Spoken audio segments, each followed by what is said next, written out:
Yeah. Alhamdulillah. Alhamdulillah buat jamaah yang baru bergabung, hari ini kita sedang membahas tema yang sangat bagus sekali, yaitu ya Allah cobaan kok nggak kelar-kelar. Ya jamaah macam-macam ya Allah menguji kita. Tadi yang pertama ada yang dari harta, terus tadi ada yang juga dari kehilangan, sakit, kelaparan, terus mertua ya Ustadz ya macam-macam nih. Nah Ustadz tapi kalau gini gimana Ustadz? Bagaimana kalau menghadapi cobaan berupa ketidaksempurnaan fisik nih Ustadz? Bahkan banyak yang bunuh diri, banyak yang bunuh diri atau kehilangan nyawanya karena memang tidak terima dengan fisiknya yang tidak sempurna. Nauzubillah min dzalik. Mohon izin, silakan Ustaz Maulana. Iya, makasih banyak. Aca yang luar biasa, Habib dan Ustazah, Masya Allah, Tabarakallah. Hari ini saya mau sampaikan, kali ini di segmen 3 ini saya mau sampaikan buat semua. Saudara-saudara saya, sahabat-sahabat saya, ketahuilah yang lagi nonton. Ketahuilah orang yang menghadapi cobaan ketidaksempurnaan bentuk fisik menurut manusia.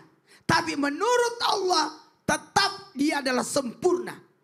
Sekali lagi, Allah tidak pernah menciptakan tidak sempurna. Semua sempurna. Mohon maaf, ada yang tidak punya ini, ada yang tidak punya ini, ada kekurangan ini. Tapi menurut Allah itu yang paling sempurna.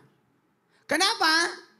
Ketahuilah orang yang diuji dalam mungkin menurut dia, kok orang ini ada punya ini, orang saya kok nggak punya ini. Ketahuilah engkau diberikan keselamatan yang luar biasa. Saya tidak akan tanya tentang motor kepada Aca, karena saya tidak pernah lihat Aca naik motor. Iya. Iya. Tapi pernah Ustadz, Ya, sering malah. Tapi aku nggak pernah lihat. Jadi saya tidak akan bertanya bagaimana keadaan motornya Aca. Tapi saya akan tanyakan bagaimana mobilnya. Sudah datang mobil jemputannya. Pasti tanyanya seperti itu. Nah, begitu pula orang yang kelak di hari kemudian dia akan berkata, Alhamdulillah ketika di dunia aku tidak punya mata. Sehingga saya tidak ditanyakan tentang perihal apa yang pernah aku lihat ketika di dunia. Itu kan? Ini kalau kita menyikapi seperti itu, Alhamdulillah. Kan semua tubuh ini akan diminta pertanggungjawabannya. Maka yang harus kita sikapi ketika kita diuji. Betul tadi kata Aca tadi, ada yang lagi depresi, ada yang sampai putus asa. Ketahuilah, bersabarlah dan ridhalah menerima takdir ini. Kemudian yang kedua, berharap dan bertawakallah kepada Allah. Nah, kemarin saya terpukul juga salat subuh di masjid yang di kota Samarinda. Itu yang azan, yang zikir, yang pimpin adalah, mohon maaf, anak kecil dan Allah berikan kemuliaan tidak memiliki mata. Tapi suaranya bagus. Kemudian paling pekah ketika saya bertausiah subuh, yang paling pekah adalah dia. Jadi ya Allah, ini. Kemudian bersyukur dan berdoa. Ada doa yang di dalam surah Al-Baqarah ayat 250. Rabbana afrij alaina sabran wasabbit aqdamana wansurna alal qaumil kafirin. Apa isi doa ini? Yang artinya, ya Tuhan kami, tuankanlah kesabaran atas diri kami dan kokohkanlah pendirian kami dan tolonglah kami terhadap orang-orang yang kufur nikmat. Jamaah. Yeah. Oh jamaah. Yeah. Jangan marah ya. Atas apapun yang Allah berikan kepada kita, itu yang terbaik. Amin, amin ya robbal alamin. Jadi yang ditanya itu sama Allah bukan fisik kamu, fisik kamu bisa. ya. Tapi Allah melihat dari tingkat ketakwaan orang. Allah. Jadi semuanya sempurna di mata Allah ya Ustadz ya. Amin, amin ya robbal alamin. Terima kasih banyak Ustadz Maulana. Habib, mohon izin Habib. Siap. Habib, Gimana, ini Ustazah? benar gak sih Habib salah satu ujian ya, bahkan cobaan yang bisa gak kelar-kelar itu adalah menjatuhkan atau bahkan meruntuhkan mental seseorang nih. Bisa jadi orang itu jadi drop, jadi depresi gitu. Karena kan memang kadang gak semua orang itu bisa simpati gitu loh Habib sama orang-orang memang punya ujian gitu. Jadi sebenarnya cobaan atau ujian itu apa sih Habib dan bagaimana kita tuh menghadapinya. Nah Aca juga izin pernah ngeliat kemarin Habib ngeliat videonya Habib ada juga yang namanya istidraj. Nah itu jadi macam-macam nih Habib. Gimana sih kita bedain nih Habib? Oh izin silakan Habib Nabil. Baik, makasih Aca. Izin Ustadz Maulana Ustadz Syam. Para pemirsa yang dimuliakan Allah Subhanahu wa Ta'ala. Pertama, saya terharu dengan apa yang tadi sampaikan Ustaz Maulana. Ya bahwa orang tuh kalau nggak punya mata, dia nggak akan ditanya tentang matanya. Ya Allah, kita justru yang paling sempurna itu yang paling ngeri. Ya, karena semuanya nanti ditanya sama Allah Subhanahu Wa Taala.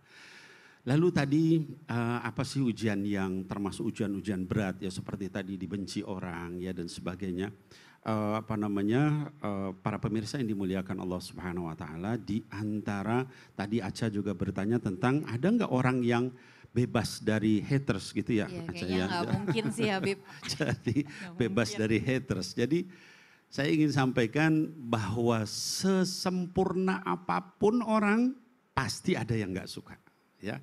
Jadi tidak ada manusia yang sempurna. Ya jangankan kita, para nabi pun juga seperti itu. Jadi kalau kita diuji sama orang yang benci, diuji sama haters, diuji sama orang yang dengki sama kita, berarti itu adalah ujiannya para nabi.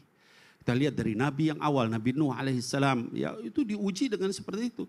Sampai beliau berdoa, Allahumma inni da'autu qaumi laila wa nahara, falam yazidhum du'ai illa firara. Ya Allah, saya ini dakwahin mereka siang malam.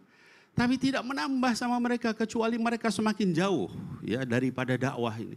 Wa inni kullama da'autuhum litaghfira lahum ja'alu asabi'ahum fi adanihim wastaghshaw thiyabahum. Ya wa asarru wastakbaru istikbara. Setiap kali saya dakwahi mereka, mereka tutup telinga mereka, lalu mereka tutup juga mukanya dengan bajunya, menghina kepada Nabi Nuh alaihissalam. Tapi setelah seperti itu kata Nabi Nuh, Tumma inni da'autuhum jihara, saya datangi lagi mereka terang-terangan. Tumma inni a'lantu lahum wa asrartu lahum israra, datangi lagi dengan sembunyi-sembunyi, Masya Allah ya, siang malam terang-terangan sembunyi-sembunyi 950 tahun dibenci terus sama orang ya. Nah jadi kalau kita dibenci sama orang ya, kemudian kita didengki sama orang ya, kemudian kita misalnya dijelek-jelekin sama orang, itu ujiannya para nabi ya. Nabi Ibrahim alaihissalam dibenci sampai dibakar bahkan ya. Nabi Musa alaihissalam sampai melewati lautan, kenapa? Karena dibenci ya. Nabi Isa alaihissalam sampai hampir disalib. Nabi Muhammad sallallahu alaihi wasallam sampai hijrah ke Madinah. Kenapa? Karena para haters. Jadi kalau kita kena haters ya Ustaz Maulana, wah ini berarti saya mendapatkan ujiannya para nabi ya. Nah jadi nggak ada manusia yang sempurna. Nah terakhir pertanyaannya, kalau kita banyak yang atau ada orang yang benci, gimana sih doanya ya? Ada doa yang panjang, ada yang pendek. Mau yang mana? Kalau yang panjang doa Rasul SAW ketika di Taif ya. Kata beliau, Allahumma inni ashku dha'fa quwwati wa qillata hilati wa hawani 'alan nas anta rabbul mustad'af. Itu panjang. Tapi ada yang pendek, yang mudah aja. Saya ajarkan yang mudah ya anak-anakku sekalian, hadirin wal hadirat, yaitu membaca surah doa dua muawwidah ya, atau muawwidatain ya. Dua muawwidah itu artinya perlindungan dari dua macam hal, yaitu surah Al-Falaq dan An-Nas. Dikatakan di situ qul a'udzu birabbil falaq min syarri ma khalaq, dari kejahatan manusia, dan di akhir dikatakan wa min syarri hasidin idza hasad, dan dari kejahatan orang yang dengki kalau dia sudah mendengki sama kita. Dengan cara itu hilang hatersnya ya Ustaz Maulana ya. Demikian wallahu a'lam bishawab. Jadi kapan bacanya Bib? Alamin. Kapan bacanya bagus? Apanya?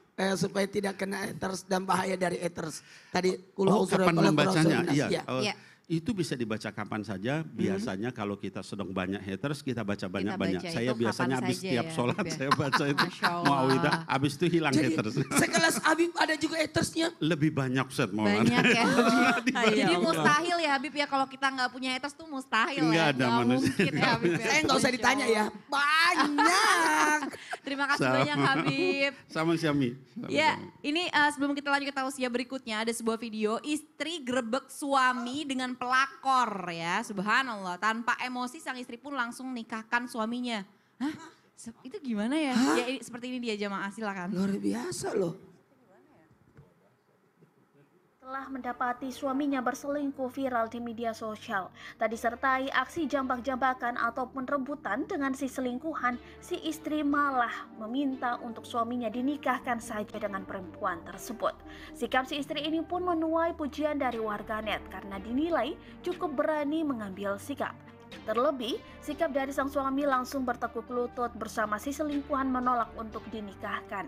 Video tersebut pertama kali diunggah oleh akun TikTok @ayuriski_ramadhani. 13 tahun pernikahan saya, insya Allah saya ikhlas, tulis caption pada unggahan tersebut. Wah, Masya Allah ya. Ini lagi suka main kucing-kucingan ya. Iya, Masuk surga itu istrinya. Iya, Masya Allah, amin. Habib, ini berbesar hati sekali nih ya, hati istrinya ya. Jadi yang pas bahas ini siapa ya? Aduh, kayaknya sih Ustadz Syam nih. Nama saya pas gitu. Suaminya yang parah sedang. Allah Ustadz Akbar. Syam. Ya Ustadz Syam, ini apakah benar ya cobaan berupa pihak ketiga nih dalam rumah tangga? Ini kan kayaknya udah melebar di mana-mana ya cerita ini ya Ustadz ya. Nah ini gimana nih Ustadz, kita tuh harus bagaimana menyikapinya terutama dari sisi yang direbut nih pasangannya. Nah, silakan Ustadz. Bismillahirrahmanirrahim. Tabek guruku Habib Nabil, Ustadz Siap. Maulana, Kak Aca serta guru-guru kami yang dimuliakan Allah Subhanahu wa taala serta seluruh rumah tangga yang sedang diuji oleh Allah Subhanahu wa taala, baik ujiannya dari Allah ataupun dari kesalahan sendiri. Itulah orang selalu membaca la ilaha illa anta subhanaka inni kuntu minadh dhalimin. Tidak ada Tuhan selain Engkau ya Allah, Maha suci Engkau, aku termasuk orang yang zalim kepada diriku sendiri. Karena sebenarnya kesalahan yang terjadi itu karena disebabkan dirinya sendiri, ya. Min sayyi'atin famin nafsik, daripada keburukan itu adalah dari dirimu sendiri, dari kesalahan diri sendiri. Makanya yang perlu dilakukan yang pertama kali adalah introspeksi diri. Banyak doa-doa, misal doanya Nabi Adam alaihissalam, Rabbana zalamna anfusana, ya Allah saya ini yang zalim kepada diriku sendiri. Bahkan dalam ayat-ayat disebutkan au zalamu anfusahum, orang yang melakukan kesalahan karena kesalahan mereka sendiri itu pun diampuni sama Allah Subhanahu wa taala. Maka yang pertama adalah bertaubat dan introspeksi diri. Mungkin kesalahannya ada pada diri kita sendiri. Karena ulama kita mengajarkan untuk yang namanya menjaga diri dan menjaga pandangan. Ya, menjaga diri dan menjaga pandangan. Jadi ada kerjasama yang apik antara laki-laki dan perempuan. Perempuan berusaha untuk menjaga auratnya, kami laki-laki untuk berusaha untuk menjaga pandangan. Begitupun sebaliknya. Maka subhanallah, introspeksi diri terlebih dahulu. Dan yang kedua, yang namanya rumah tangga pasti akan ada ujiannya. Kami tidak bermaksud menggurui ataupun mengajari. Kami adalah rumah tangga yang seumur jagung. Banyak rumah tangga senior yang sedang menyaksikan Islam itu indah. Semoga Allah selalu berkahi rumah tangganya dan diberikan keturunan yang soleh dan solehah. Tapi ternyata ujian ini adalah untuk yang namanya mengingatkan kepada kita bahwa nikah itu adalah ibadah.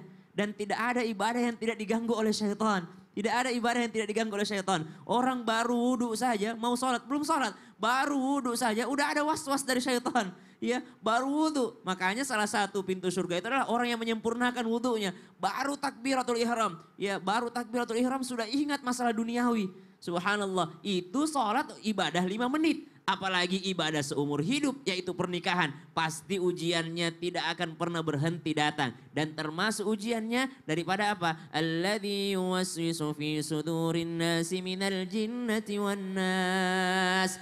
Daripada jin dan manusia. Jadi pada pengganggu itu bukan hanya syaitan, itu bukan hanya daripada kalangan yang gaib jin. Tapi ternyata syaitan itu bisa juga gangguan daripada manusia. Makanya selain daripada membaca tadi 2 surah yang diajarkan oleh guru kita Habib Nabil. Maka kita juga membaca doa yang juga tertera dalam Al-Quran yang insya Allah jamaah sudah hafal semuanya.